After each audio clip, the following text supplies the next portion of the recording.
a ver Jeremías. Jeremías capítulo 31. La Escritura dice en Jeremías 31, verso 31. Es muy fácil recordar el versículo. 31, 31. Vienen días, declara el Señor, en que haré con la casa de Israel y con la casa de Judá un nuevo pacto. Y ahí quiero detenerme. Si implica un nuevo pacto, es que hay un antiguo pacto, uno viejo y uno nuevo. Y este antiguo pacto, como ya lo he dicho en otras veces, se estableció primero en el tiempo en que Moisés sacó a Israel de Egipto. Moisés llevó a Israel a un lugar que se llama el Monte Sinaí, y estando en el Monte Sinaí, básicamente les dijo, Dios les dijo, quiero hacer un pacto con mi pueblo. Ellos serán mi especial tesoro, yo seré su Dios y los protegeré en todo sentido. Dios les prometió que iba a estar con ellos. Dios les prometió que los iba a bendecir. Dios les prometió que los prosperaría. Esa era la parte de Dios. La parte del pueblo era cumplir con esto. Fíjense, vamos a Éxodo capítulo 20 ahora.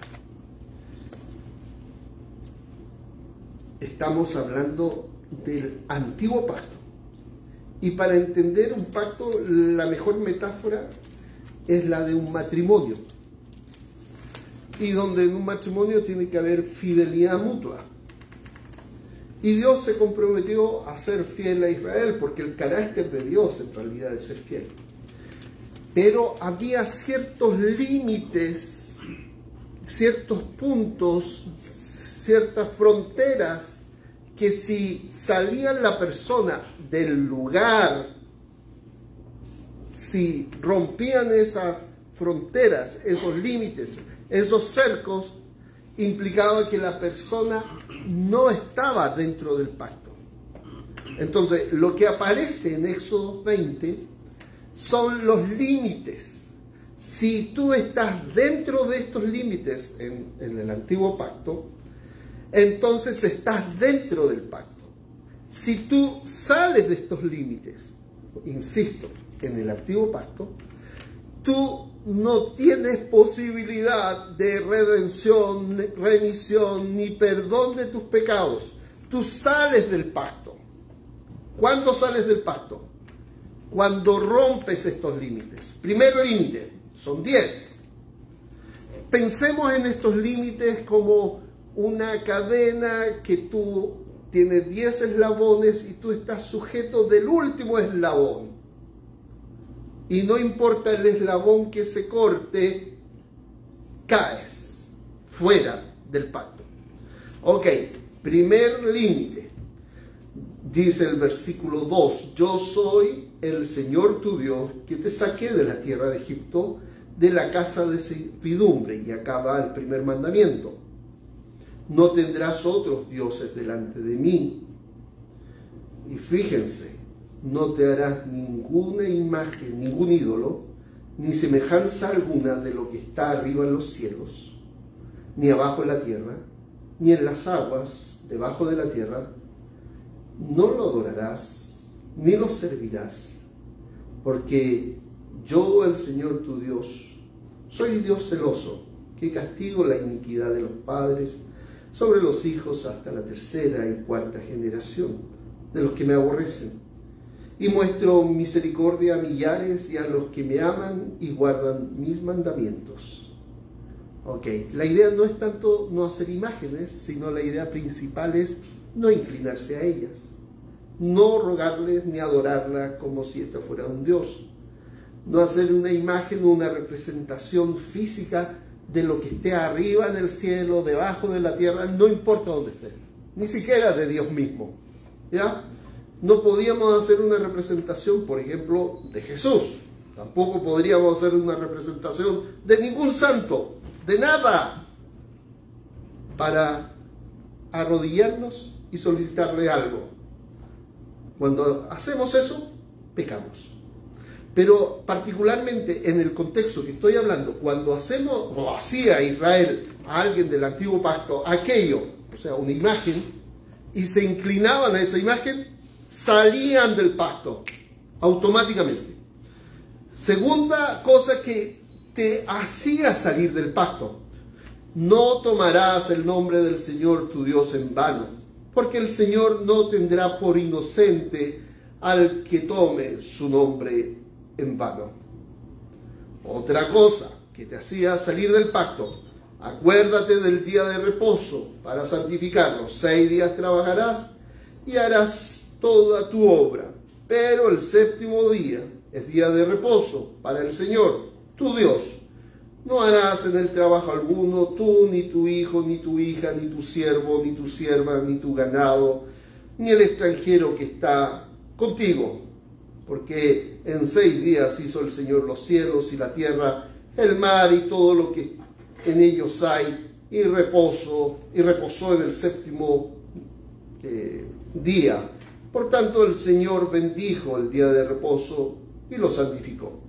Entonces, el no guardar en ese tiempo el día de reposo era salir del pacto. Fíjense lo que estoy diciendo. Los límites del pacto eran estos. Si no cumplías esto, salías del pacto. Versículo 12. Honra a tu padre y a tu madre, para que tus días sean prolongados en la tierra que el Señor Dios, tu Dios, te da. Si no honrabas a tu padre y a tu madre, salías del pacto. No estabas dentro del pacto si es que no honrabas a tu padre y a tu madre. Versículos más claros: no matarás, no cometerás adulterio, no hurtarás, no darás falso testimonio contra tu prójimo. Todo esto hacía que la persona saliera del pacto y no pudiera reintegrarse al pacto.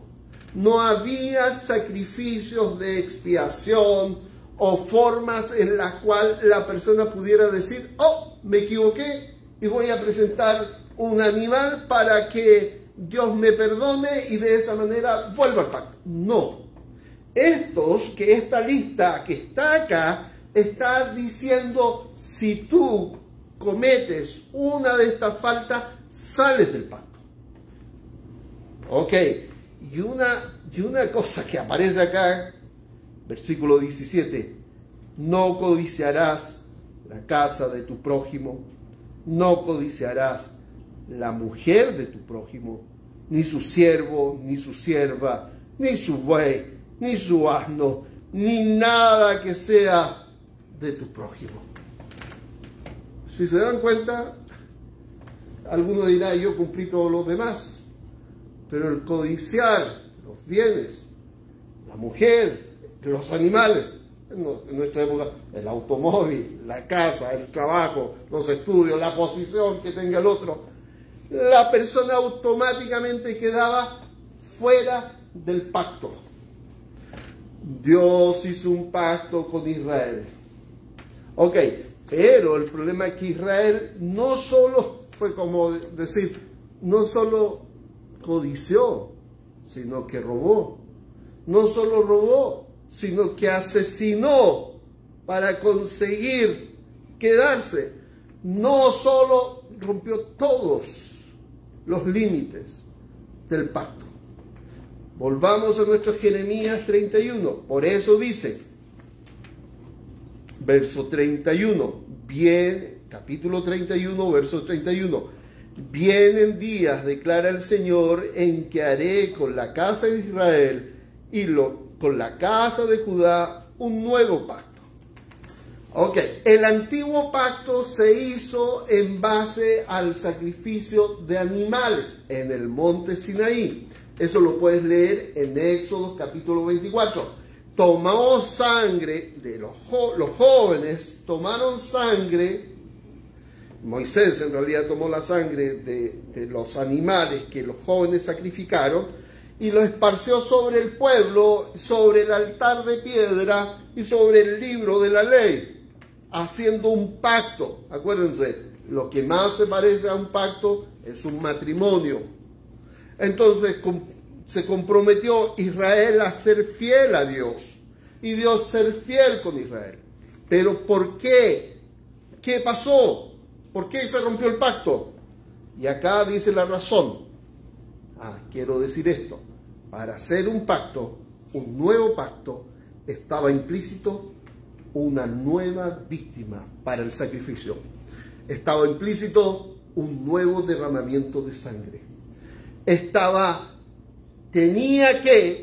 nuevo pacto implicaba que la sangre iba a ser derramada de alguien para establecer este nuevo pacto. Ahora, fíjense lo que dice el versículo 32. Dice, no como el pacto que hice con sus padres el día en que los tomé de la mano para sacarlos de la tierra de Egipto. Mi pacto que ellos rompieron, aunque fui un esposo para ellos, declara el Señor. Si se dan cuenta, cuando digo que lo más parecido a un pacto es la relación entre un esposo y una esposa de fidelidad mutua, el Señor está usando esa metáfora cuando dice, fui un esposo para ellos, declara el Señor. ¿Quiénes rompieron el pacto? Israel rompió el pacto.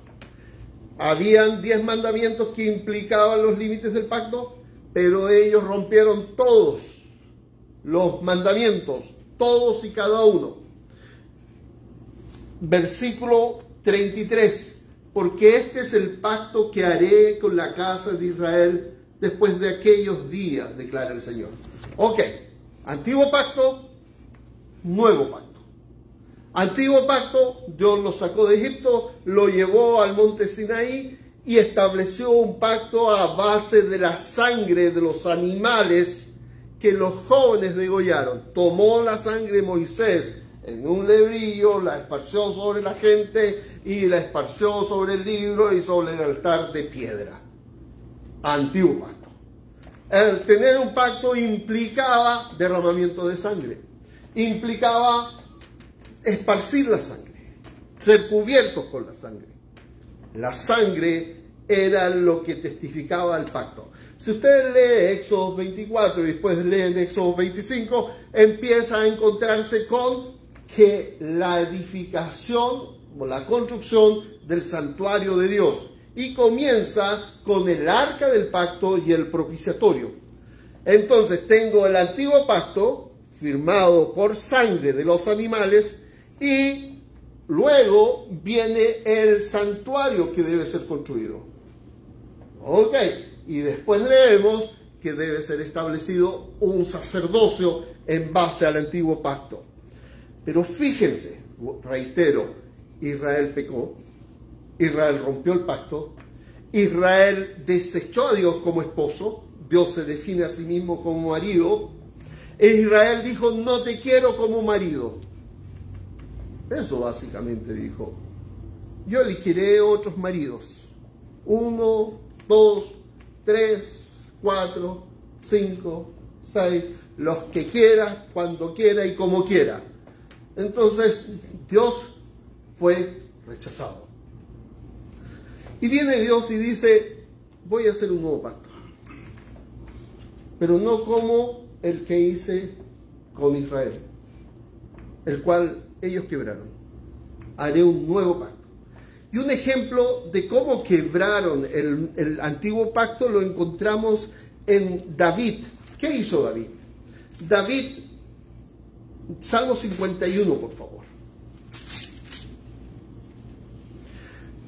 David es el resumen, por decirlo de alguna manera, de todo la maldad que la relación de David con Betsabé y el asesinato del esposo de Betsabé, Urías, el Eteo. Ese es el resumen de todo lo mal que Israel se portó. El resumen de todo lo mal que Israel se portó es que Urías, siendo un capitán del ejército de Israel, David lo trae porque quiere engañarlo, y como no puede engañarlo, lo asesina para quedarse con la mujer de Urías. Urías mostró, siendo un extranjero, como somos nosotros en nuestra tierra, mostró fidelidad a Dios y a su gente. Eso fue. Urías fue un hombre de fe, un hombre tremendamente temeroso de Dios, un hombre que no quería ofender a Dios de ninguna manera. Y viene David, algunos dicen que viola a su mujer, a Betsabé. Yo tiendo a creer que efectivamente David usó su poder y no sedujo a Betsabé, sino que la violó y la tomó por la fuerza. Entonces estamos ante un hombre que abusa de su poder, viola a la esposa de otro y luego manda a matar al esposo, a Urías. Así es la maldad del corazón de David sin el temor de Dios. Y ahí tengo que decir esto. Nuestra maldad es más grande de la que podemos imaginar. Si un hombre conforme al corazón de Dios, que se alejó de Dios y se dejó llevar por sus apetitos, por su carne, por su corazón, sin Dios, mostró tal maldad, nosotros sin Cristo somos igual de malos y peores. ¿Ya? Y tenemos que tener temor, porque cuando damos rienda suelta a la carne nos lleva a lugares que jamás imaginamos caminar. ¿Qué hizo David?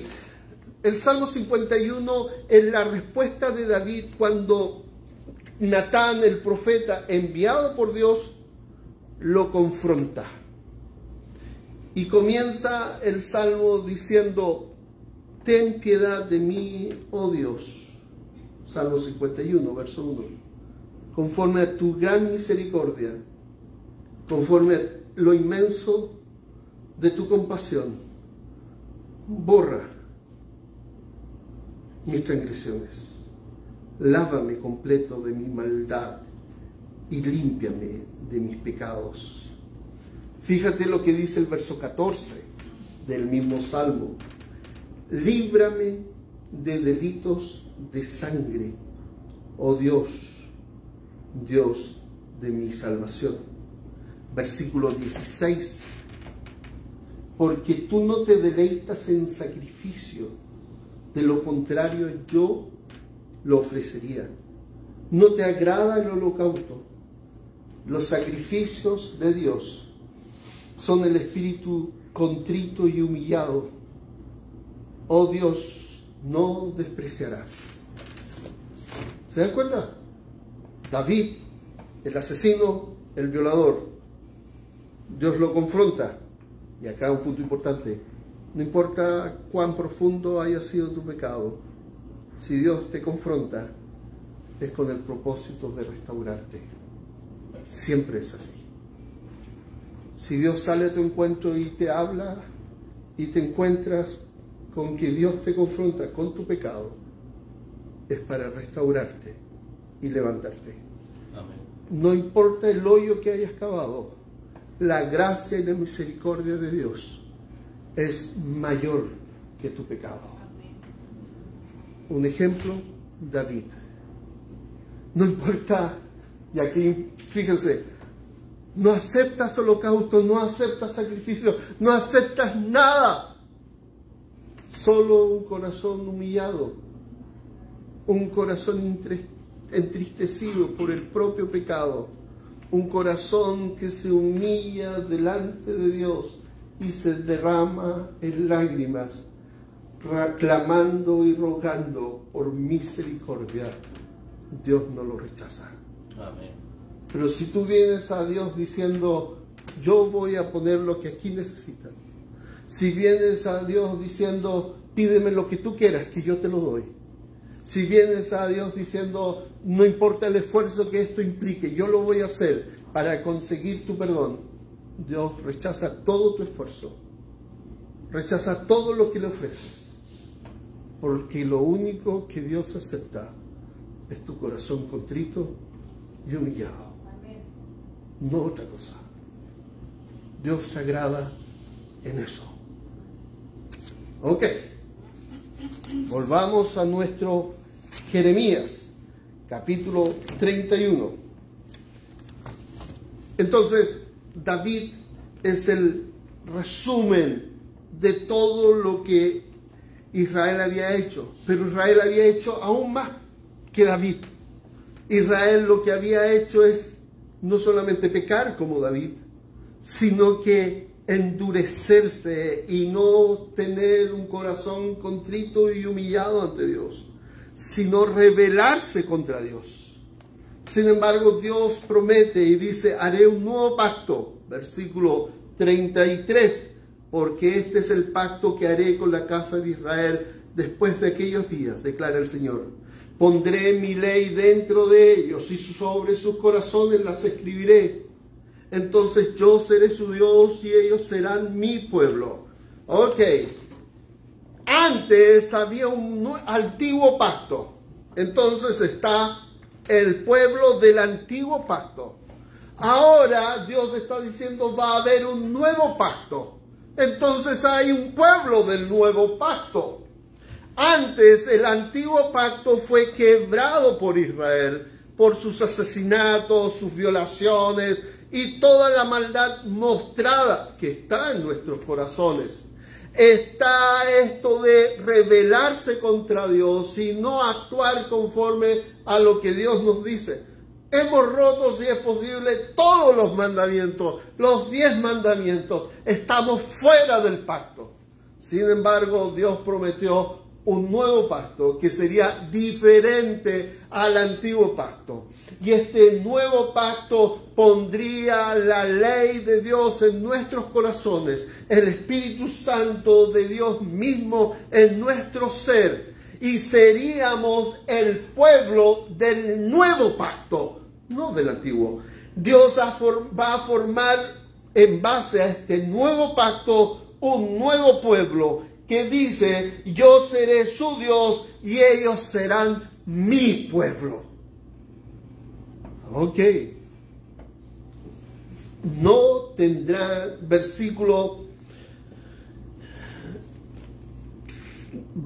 34, no tendrán que enseñar más cada uno a su prójimo y cada cual a su hermano, diciéndole, conoce al Señor, porque todos me conocerán, desde el más pequeño de ellos hasta el más grande, declara el Señor. Y acá esto es bellísimo, pues perdonaré su maldad y no recordaré más su pecado. ¿Cuál es tu pecado? Si lo has presentado delante de Dios, Dios no se acuerda. ¿Cuál es tu maldad? El nuevo pacto prometía la limpieza de tu maldad. Pero veamos, limpieza, perdón, remisión de tus pecados en base al nuevo pacto. Vamos a Mateo. Mateo capítulo 26.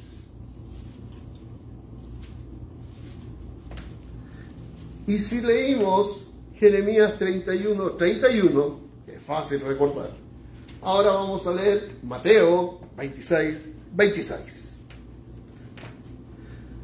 Mientras comían, Jesús tomó pan y habiéndolo bendecido, lo partió y dándoselo a los discípulos, dijo, tomen, coman, esto es mi cuerpo.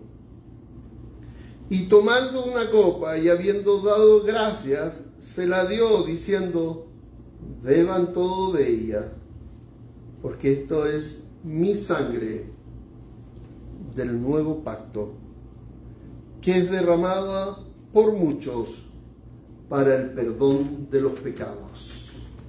¿Ok? Jesús está diciendo, ¿se acuerdan que Jeremías habló del nuevo pacto? Mi sangre es la sangre del nuevo pacto. ¿Se acuerdan que Jeremías habló de un nuevo pueblo? Mi sangre es la razón de ese nuevo pueblo. ¿Se acuerdan que Jeremías habló del perdón de los pecados? Mi sangre es la razón del nuevo pacto y el cumplimiento del perdón de los pecados. ¿Por qué? Porque Israel había pecado de tal manera que rompió el pacto y Dios los desechó. Pero cuando Cristo viene, el Cordero de Dios que quita el pecado del mundo, viene a establecer un nuevo pacto. Y ese nuevo pacto que Dios viene a establecer en la persona de Cristo no solo implicó a Israel, sino a todos. Y eso nos incluye a aquellos que no somos de Israel. Amén. El nuevo pacto incluye a los de Israel y a los que no son de Israel. El nuevo pueblo de Dios, el pueblo de Dios, es el pueblo del nuevo pacto. El nuevo pacto realizado en la persona y en la sangre de Cristo, el Cordero de Dios que quita el pecado del mundo. Fíjense, hermanos, Dios estableció en Cristo un nuevo pacto por la sangre derramada en la cruz. Y aquí algo tremendamente hermoso. ¿Cómo sabemos que Dios firmó, aceptó o respaldó ese pacto de Cristo en la cruz? Porque lo resucitó. La resurrección de Cristo es resultado de que Dios dijo, es verdad. Dios hizo un nuevo pacto en Cristo con su sangre, pero lo resucitó. Y cuando decimos esto es para decir, hermanos, amigos, tú sabes que hay un nuevo pacto en Cristo por su sangre. ¿Tú lo crees o no lo crees? Si no lo crees, estás llamando a Dios mentiroso. Si no lo crees, estás diciendo, la sangre de Cristo no vale nada. ¿Qué crees tú que pasará con aquel que tiene como inmunda la sangre del nuevo pacto? ¿Qué crees que pasará con aquel que desprecia al Cordero que derramó su sangre en el Calvario para perdón de sus pecados? Lo único que queda es una horrible expectación de juicio. No rechaces al que murió por ti y resucitó y ha sido establecido como Señor y Rey de la creación. Jesús murió por tus pecados, resucitó y es el Cristo, el Rey de Reyes, Señor de señores. Amén. Oremos, hermanos. Señor, te damos gracias por tu palabra, porque en ella podemos descansar. Gracias porque podemos comprender tu gran amor al enviar a Jesús. Murió por nuestros pecados. Estableció este nuevo pacto. Gracias, Señor, porque lo resucitaste y certificaste la realidad del pacto. Gracias porque Él entró y se sentó a tu diestra y tenemos tal sumo sacerdote que se compadece de nuestras debilidades. Gracias porque aún nuestras lágrimas tú escuchas. Gracias porque tú eres fiel y misericordioso. Gracias por tu perdón. Gracias, Señor. Gracias por lo que tú nos has dado en Cristo, por las bendiciones. Y Señor, y como hispanos estamos viviendo momentos difíciles en este país. Cuídanos, Padre. Guárdanos. Guarda a cada uno. Protégenos. Que tu Espíritu y tu presencia sea con nosotros. En el nombre del Señor